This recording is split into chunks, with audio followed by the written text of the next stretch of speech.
Thank you, Chair. My question is addressed to Professor Illy. Professor, my colleagues have asked you several questions about children vaccination, but I think that we should call things with their proper names. We should talk about genic therapies based on mRNA genic therapies. And about these therapies, the producers have never investigated the possibility of cancer, carcinogenicity and genotoxicity.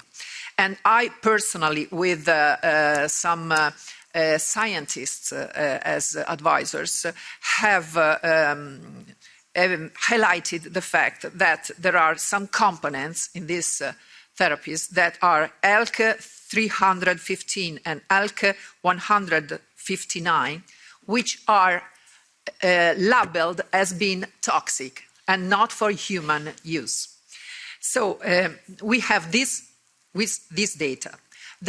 Several studies have assessed that these drugs can have a reverse transcription effect on the recipient's DNA. And, of course, that they don't protect by infection.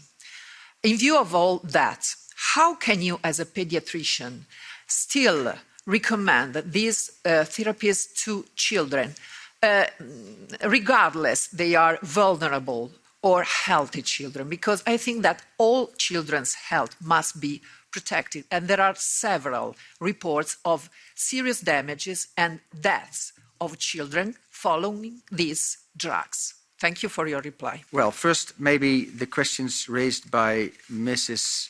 Rivasi and Mrs. Donato. The vaccine is safe. It is fake news that there is some reverse transcription. That is fake news, so don't listen to it and don't believe it. It's a safe vaccine. It is not, like I said earlier, it is not that we recommend it to give to all children from 6 months of age. The EMA does not say give it to all children. The EMA only says it is safe and you can. It is safe to give it to children. For instance, in my country, we recommend to give it to only the most vulnerable children, the same children that receive an influenza vaccine at this very moment.